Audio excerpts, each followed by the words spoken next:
how y'all doing? This is 2nd Esdras chapter 7 and 8.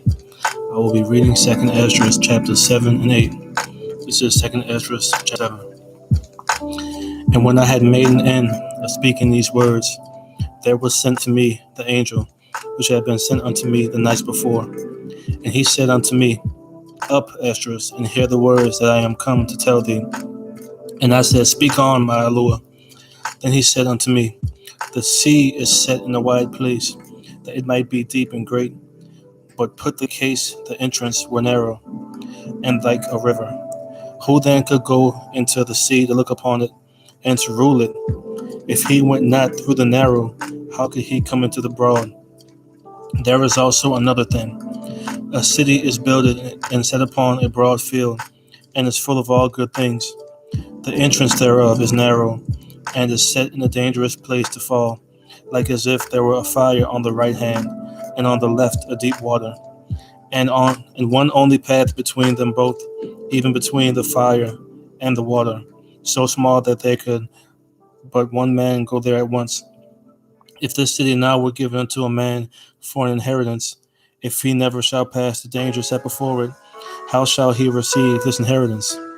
And I said, It is so, my master. Then he said unto me, Even so also is Israel's portion, because for their sakes I made the world. And when Adam transgressed my statutes, then was decreed that now was done. Then were the entrances of this world made narrow, full of sorrow and travail. They are but few and evil, full of perils and very painful. For the entrances of the elder world were wide and sure, and brought immortal fruit. If then they that live labor not to enter these straight and vain things, they can never receive those that are laid up for them. Now therefore, why disquietest thyself, seeing thou art but a corruptible man? And why art thou moved, whereas thou art but mortal? Why hast thou not considered in thy mind this thing that is to come, rather than that which is present? Then answered I and said, O Master, that bearest rule, thou hast ordained in thy law that the righteous should inherit these things, but that the ungodly should perish. Nevertheless, the righteous shall suffer straight things, and hope for the wide. For they that have done wickedly have suffered the straight things, and yet shall not see the wide. And he said unto me, There is no judge above Allure, and none that hath understanding above the highest. For there be many that perish in this life, because they despise the law of Allure that is set before them. For Allure hath given straight commandment to such as came what they should do to live, even as they came, and what they should observe to avoid punishment.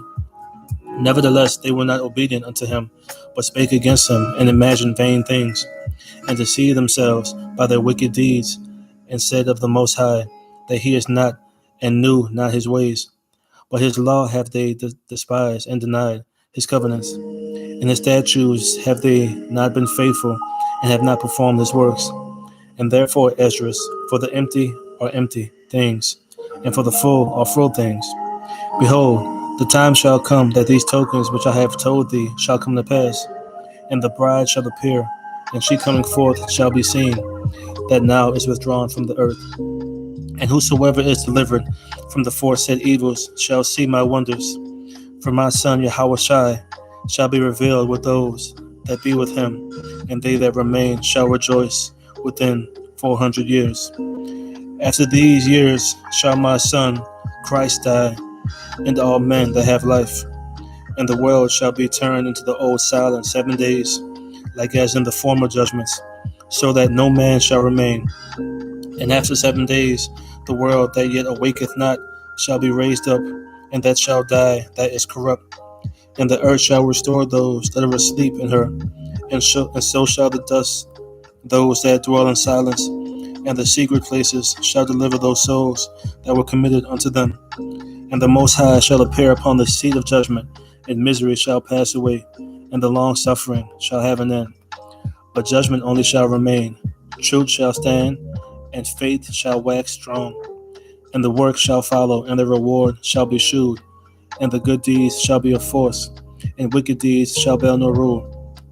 Then said I, Abraham prayed first for the Sodomites, and Moses for the fathers that sinned in the wilderness, and Yahushua after him for Israel in the time of Achan, and Samuel and David for the destruction of Solomon, for them that should come to the sanctuary, and Elias for those that received rain, and for the dead that he might live, and Ezekias for the people in the time of Sennacherib, and many for many. Even so now, seeing corruption has grown up, and wickedness increased, and the righteous have prayed for the ungodly, wherefore shall it not be so now also? He answered me and said, This present life is not the end, where much glory doth abide. Therefore have they prayed for the weak. But the day of doom shall be the end of this time, and the beginning of the immortality for to come, wherein corruption is past. Intemperance is at an end, infidelity is cut off, righteousness is grown, and truth is sprung up. Then shall no man be able to save him that is destroyed, nor to oppress him that hath gotten the victory. I answered then and said, This is my first and last saying, that it had been better not to have given the earth unto Adam, or else when it was given him, to have restrained him from sinning. For what profit is it for men now in this present time to live in heaviness, and after death to look for punishment? O thou Adam, what hast thou done? For though it was not thou that sinned, thou art not fallen alone, but we all that come of thee. For what profit is unto us, if there be promised us an immortal time, whereas we have done the works that bring death?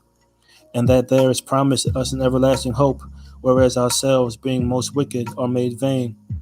And that there are laid up for us dwellings of health and safety, whereas we have lived wickedly. And that the glory of the Most High is kept to defend them which have led a weary life, whereas we have walked in the most wicked ways of all. And that there should be shewed a paradise, whose fruit endureth forever, wherein is security and medicine, since we shall not enter into it. For we have walked in unpleasant places, and that the faces of them which have used abstinence shall shine above the stars, whereas our faces shall be blacker than darkness. For while we lived and committed iniquity, we considered not that we should begin to suffer for it after death. Then answered he me, and said, This is the condition of the battle, that which man that is born upon the earth shall fight, that if he be overcome, he shall suffer, as thou hast said. But if he get the victory, he shall receive the thing that I say. For this is the life whereof Moses spake unto the people while he lived, saying, Choose thee life, that thou mayest live. Nevertheless, they believed not him, nor yet the prophets after him, no, nor me, which have spoken unto them, that there should not be such heaviness in their destruction, as shall be joy over them that are persuaded to salvation. I answered then and said, I know, Master, that the Most High is called merciful, and that he hath mercy upon them which are not yet come into the world, and upon those that also that turn to his law, and that he is patient and long suffereth those that have sinned as his creatures, and that he is bountiful, for he is ready to give where it needeth, and that he is of great mercy, for he multiplieth more and more mercies to them that are present and that are past, and also to them which are to come. For if he shall not multiply his mercies, the world would not continue with them that inherit therein. And he pardoneth, for if he did not so of his goodness, that they which have committed iniquities might be eased of them, the 10,000th part of men should not remain living. And being judged, if he should not forgive them that are cured with his word, and put out the multitude of conventions, there should be a very few left peradventure, in an innumerable multitude. That was 2nd Esdras chapter 7. This is 2nd Esdras chapter 8. I apologize if it's hard for me to read some of these words. King James has always been difficult for me to read, but I'm trying my best. This is 2nd Esdras chapter 8. And he answered me, saying, The Most High hath made the world for many, but the world to come for a few.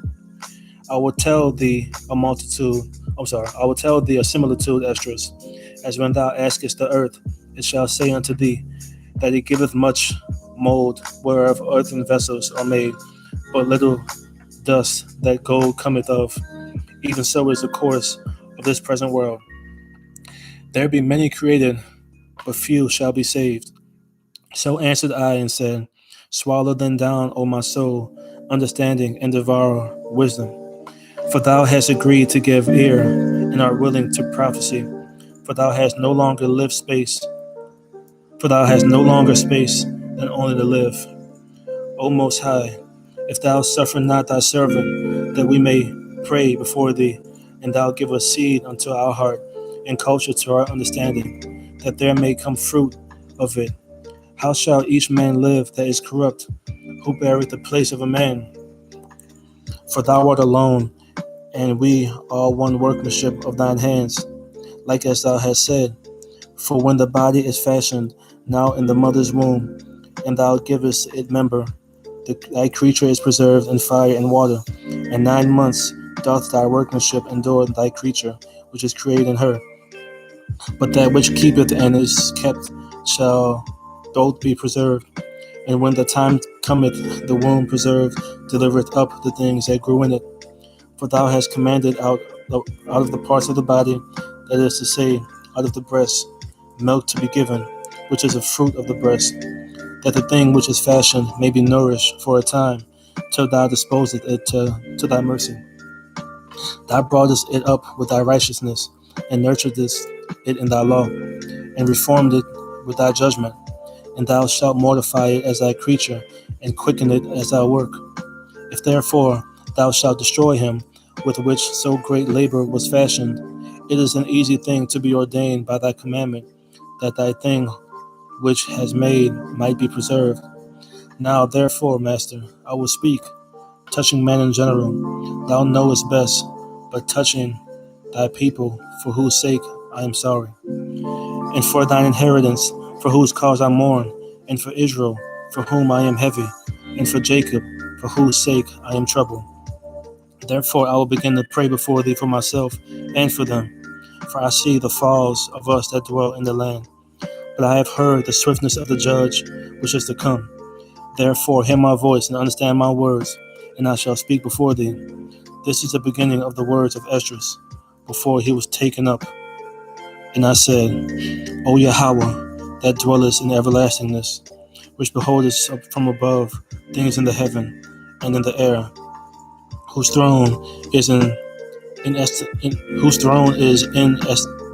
inestimable, whose glory may not be comprehended, before whom the host of angels stand with trembling, whose service is conversant in wind and fire, whose word is true, and sayings constant, whose commandment is strong, and ordinance fearful, whose look drieth up the depths, and indignation maketh the mountains to melt away, which the truth witnesseth. O hear the prayer of thy servant, and give ear to the petition of thy creature. For while I live, I will speak, and so long as I have understanding, I will answer. O look not upon the sins of thy people, but on them which serve thee in truth. Amen. Regard not the wicked inventions of the heathen, but the desire of those that keep thy testimonies and afflictions. Amen. Think not upon those that have walked faintly before thee, but remember them which according to thy will have known thy fear. Amen. Let it not be thy will to destroy them which have lived like beasts, but to look upon them that have clearly taught thy law. Amen. Take thou no indignation at them which are deemed worse than beasts, but love them that always put their trust in thy righteousness and glory. Amen. For we and our fathers do languish of such diseases, but because of us sinners thou shalt be called merciful. Amen. For if thou hast a desire to have mercy upon us, thou shalt be called merciful to us, namely, that have no works of righteousness. For the just, which have many good works laid upon thee, shall out of their own deeds receive reward. For what is man that thou shouldest take his displeasure at him? Or what is a corruptible generation that thou shouldest be so bitter toward it? For in truth there is no man among them that be born, but he hath dealt wickedly, and among the faithful there is none which hath not done amiss. For in this, O Yahweh, thy righteousness and thy goodness shall be declared. If thou be merciful unto them which have not the confidence of good works, Then answered he me, and said, Some things hast thou spoken aright, and according unto thy words it shall be. For indeed I will not think of the disposition of them which have sinned before death, before judgment, before destruction. But I will rejoice over the disposition of the righteous, and I will remember also their pilgrimage, and the salvation, and the reward that they shall have. Like as I have spoken now, so shall it come to pass. For as a husbandman soweth much seed upon the ground, and planteth many trees, and yet the thing that is sown good in his season cometh not up, neither doth all that is planted take root. Even so is it of them that are sown in the world. They shall not all be saved. I answered then and said, If I have found grace, let me speak. Like as a husbandman's seed perisheth, if it come not up, and receive not thy rain in due season, or if there come too much rain and corrupt it, even so perisheth man also which is formed with thy hands, and is called thine own image, because thou art like unto him, for whose sake thou hast made all things, and likened him unto the husbandman's seed. Be not wroth with us, but spare thy people, and have mercy upon thine own inheritance, for thou art merciful unto thy creature. Then answered he me, and said, Things present are for the present, and things to come for such as be to come. For thou comest far short, that thou shouldest be able to love my creature more than I. But I have oftentimes drawn nigh unto thee, and unto it, but never to the unrighteous. In this also thou art marvelous before the Most High, and that thou hast humbled thyself, as it becometh thee, and hast not judged thyself worthy to be much glorified among the righteous. For many great miseries shall be done to them that in the latter time shall dwell in the world, because they have walked in great pride. But understand thou for thyself, and seek out the glory for such as be like thee. For unto you is paradise open, the tree of life is planted, the time to come is prepared, plenteousness is made ready, a city is builded, and rest is allowed, yea, perfect goodness and wisdom. The root of evil is sealed up from you, weakness in the mouth is hid from you, and corruption is fled into hell, to be forgotten. Sorrows are past, and in the end is shewed the treasure of immortality. And therefore ask thou no more questions concerning the multitude of them that perish. For when they had taken liberty, they despised the Most High, thought scorn of his law, and forsook his ways. Moreover, they have trodden down his righteous, and said in their heart that there is no allure, yea, and that knowing they must die. For as the things aforesaid shall receive you, so thirst and pain are prepared for them. For it was not his will that men should come to naught, but they which be created have defiled the name of him that made them. They were unthankful unto him which prepared life for them. And therefore is my judgment now at hand. These things have I not shewed unto all men, but unto thee, and a few like thee. Therein I said, then answered I and said, Behold, O Master, now hast shewed me the multitude of the wonders which thou wilt begin to do in the last times. But at what time thou hast not shewed me. That was 2nd Esdras chapters 7 and 8. I apologize. Some verses kind of hit me a little hard and I got teary-eyed. So thank y'all for having patience with me as I read these verses. Hope I have a blessed day. Yahweh Bahashem Yahweh Shai Barakatham. And always double shalom to you and your loved ones. May the Most High bless you. And may the Most High keep you. And I pray that you receive all the blessings, that you receive the safety and protection for you and your family during these times. May the Most High bless you. Amen.